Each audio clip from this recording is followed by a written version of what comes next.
Mr. Mirvish, you are here to have some fun.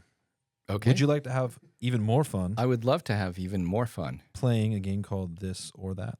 This or that is the game that I would love to play. Let's do it. Yeah.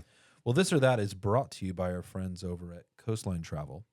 So if you're looking to go anywhere in the world, if you're needing to book any hotels, flights, or excursions, go to coastlinetravel.com to take care of your travel needs. Awesome.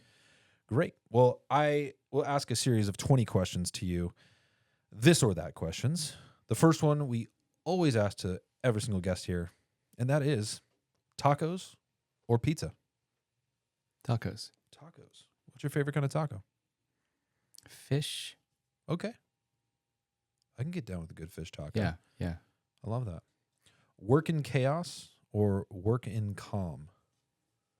It starts as calm and turns into chaos really quickly. So It's working in both. yeah, I'll say chaos. Yeah. And you might be a little biased with this question because of the fact that we have some with us, but you don't need to be. Popcorn or Milk Duds? Popcorn. If you're watching a movie, Yeah. obviously. Some people got a sweet No, tooth, you know? I I can respect. I think theaters should actually have a little bit more an option of like kettle corn. I think people would Some love do. that. Do they? Yeah. Might be a little stickier on the floor, but yeah, you know, but it's floors are worth sticky it. anyways. Yeah. No, the theater in Culver City where we used to go with our kids that had kettle corn. That was a big draw. Ooh, okay. Yeah. I would say so. I love kettle corn. Mhm. I'm a sucker for some good kettle corn. We just went to the flower fields down in Carlsbad recently, Mm-hmm. and they have kettle corn. Like a small bag was $11. My son really wanted one. We got it for him. Yeah. It was the worst $11 bag of kettle corn. So Oh. if you're looking for good kettle corn, don't go to the flower fields in Go Carlsbad. there. All right. Next question though, do you like to plan it all, or do you prefer to wing it? I wing it. Yeah. Is that with everything in In life? Yeah, Pretty much. winging Yeah. it's way more fun. Yeah. Podcasts or playlists? Podcast. What's your favorite podcast? This one, Other than this one, of course. only this one, literally only this one. Perfect. There you go. If That was the right answer. it's the right answer. It's the Yeah. best answer. It's the only answer. Mm-hmm. 1940s drama or 1980s comedy? 40s drama. What are you into? What is it? What kind of? I rings don't a know. bell I for you? watched a lot on TCM when I'm not Yeah. watching Mo Me Too.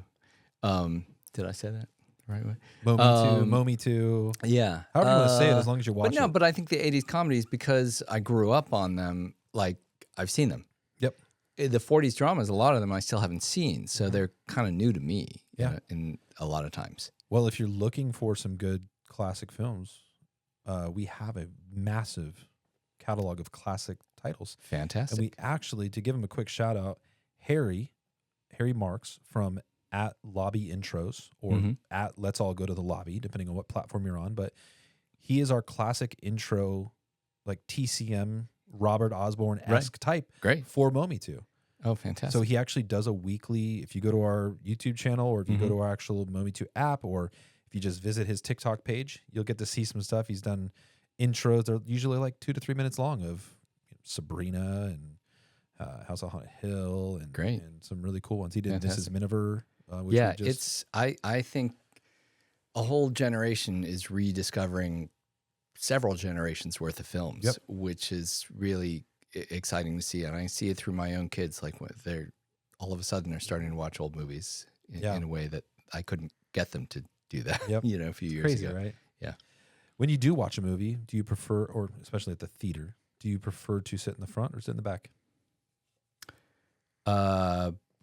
Usually about 4 rows from the front. Not Not the absolute front, but like, yeah, technically you should sit about, films are more or less calibrated for 50 feet from the screen. Okay. That's where they're in sync. Yeah. So depending on the theater, Yeah. it can be slightly different. But, so yeah, I think I like to sit closer to the front because, and this is hard to show on there if you're just listening to it, but you want a wider field of vision. Mhm. And you only get that from being up close. If you're Yeah. watching it from the back with a narrow field of vision, you may as well be watching TV or on your phone. Mhm. It's literally the same thing. So if you want that IMAX experience on a regular screen, sit up close. There you go. That's it. I love that. That's a good little trick. Yeah. Nice little fun fact about theaters. Happy hour or brunch? Brunch. Yeah. Nice little food in there. Yeah. A waffle. Oh, yeah. Why Gotta, not? gotta love egg, a waffle. Yeah. Little Benny, little egg Yeah. Benny. Mm-hmm. Mm-hmm. Sneak into your own movie. This is a fun one. Would you rather sneak into your own movie or stand in line for it?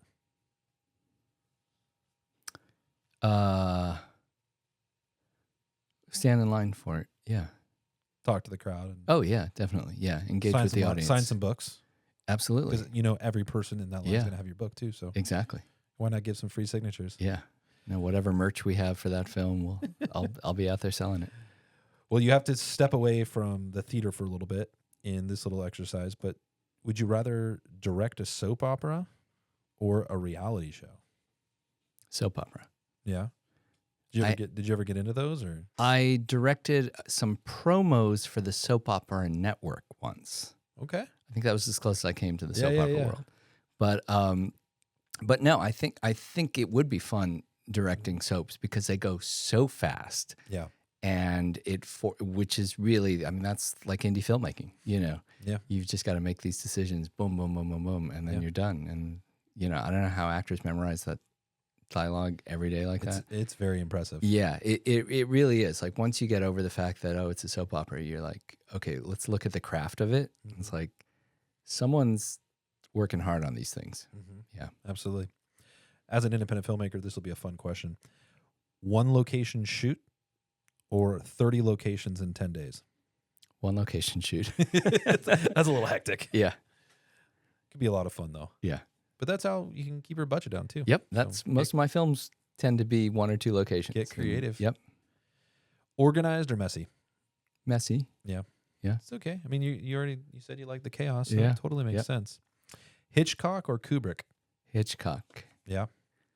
But I like Kubrick too. Yeah. I'm not.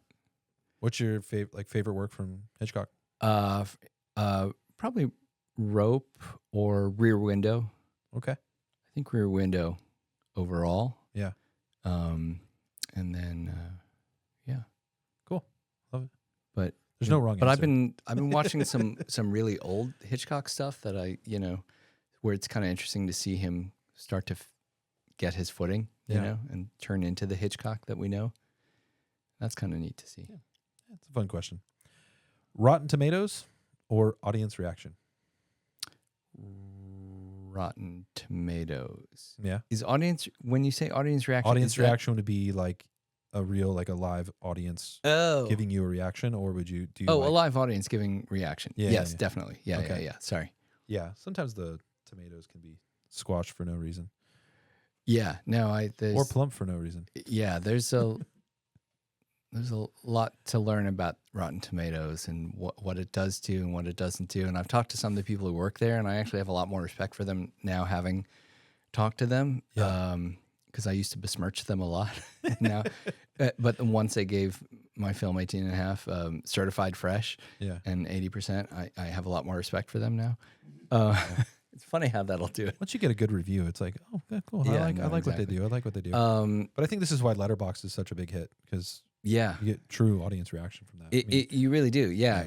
And Rotten Tomatoes tried to do it, or is trying to do that, and never really took off. But Letterboxd, which started overseas, it started in New Zealand or South America, I don't know where. I can't But remember. it finally, in the last couple of years, it's really taken off Mhm. in the States. But on the other hand, one thing Rotten Tomatoes does do, which I respect a bit more, is you really have to be a professional working film critic to even qualify to be on there. Yeah. And then they got a lot of heat a few years ago because it was a bunch of old white men, and so they diversified. But it's still, but the problem with it is it's still very U.S. centric. And so, like our film 18.5, we had played it, at a film festival at the Sao Paulo International Film Festival. We had like 25 great reviews from Brazil. Not a single one counted on Rotten Tomatoes. On the other hand, all those critics also post on Letterboxd. So Letterboxd is much more international, and which is really interesting. Anyway, so they both have their ups and downs. Yep. Yeah, but any filmmaker has to pay attention to both. Like you can't take them for granted either. Absolutely. Festival buzz or viral trailer? I would say festival buzz. That's certainly the thing that has helped me more. Yeah. You know. Totally. Yeah. And I think trailers are way too long anyways now. So Oh yeah. pitch deck or elevator pitch? Elevator pitch. Yeah. Yeah. I mean, I teach how to make pitch decks in my classes, and the students still can't do them well. You know, but it's also a weird thing with pitch decks now. Like people have gotten obsessed with them in the film world, especially, but also like in other businesses too. And there's whole cottage industries of pitch deck designers, and I'm like, no, if you can't pitch your own freaking film yourself, Yeah. and put together an 8-page PDF, and you have to hire someone else for it, Yeah. why would I trust you to make a, 80-minute film or 90-minute film? 100%. So, and if you can't pitch it in an elevator, Yep. and I talk about that in my classes too, like, what's your 15-second pitch? I have sold distribution rights to my films over a urinal in park at Sundance before. Like, if you can't pitch your film in the time it takes to pee, you don't belong in this business. I like that. That's a great example. Yeah. I think with extroverts and introverts, you can learn how to do a pitch deck. Right. Or you can hire someone to build a pitch deck. Yeah. Everyone needs to learn how to actually pitch. Yeah. Because whether you're 100%. introverted or extroverted, like you still need to learn, especially introverted people. They need to learn how to talk. Exactly. Yeah. I'm always shocked at Chapman, which is the number 4 film school in America. How many of the other classes they're just teaching them how to do decks, and I'm the only one I think who's saying no. Shoot a video of you, a pitch video, which forces you to pitch live, or on camera at least, Yep. And I think that's a much more compelling way to pitch a project if you can do it right. Absolutely. Write a book about filmmaking, or make a film about writing books. Well, I've done the first one, so I'll do the second one Let's next, do it, I guess. Yeah. Perfect. Accidental cult classic, or surprise Oscar nod? Well, both. I mean, you can be both. You could be both, but you got to pick one. I'll take cult classic. I love cult classics. Yeah. I wouldn't say no to accidental Oscar. Remind me to tell you how to win an Oscar, by the way. I got a crazy story for you. Okay. Yeah. Make a film with your best friend or your worst critic. Best friend. Yeah. Oh, yeah. Yeah. Making a film is about... It's collaboration. It's collaboration. You It's gotta enjoy friendship. yourself. You want to be with people that you enjoy, not people who disrespect you or don't respect you. Would you rather make one $20 million film or $21 million films? $21 million films. Yeah. Yeah.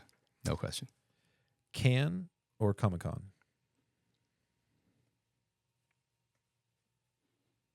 I think Cannes, but it's a tough call. I've been to both, and they both have their pluses and they both have their minuses too. Yeah. They're both kind of fun. Yeah. I mean, Comic-Con is a little bit more accessible, certainly for us, because we live in Southern California. So it's like, go, don't go, get caught in traffic. Yeah, go see the aircraft carrier instead. We did that. My son and I did that once. We're like, forget about Comic-Con. We just couldn't get the traffic. So we had other things we could do, whereas Cannes, like, it's a commitment. You got, if you're going, you got to go, and and the pressure's on because you've spent a lot of money to get there. Yeah, for sure. And last but not least, Sundance or Slam Dance? Slam Dance. Yay. Of course. Slam it down. All right. Well, this has been a fun little game of this or that. This is cool. Yeah. Thanks for playing. Whether you're going to Comic-Con or Cannes or Slam Dance or Sundance, if you need any travel for that, go to coastlinetravel.com for all of your travel needs. And with that, we will be right back. Thanks for spending your time with us today on the More For Me and You podcast. If you've made it to the end, we appreciate you. Now, go do us a quick favor. Please like, comment, and share this episode. And before you go, don't forget to subscribe so you never miss an episode with the incredible guests we have coming up. You can also follow us at Momi2Podcast on Instagram and on TikTok. Oh, and for your next movie night, check out the Momi2 app. It's free and packed with amazing movies and shows you've probably never seen.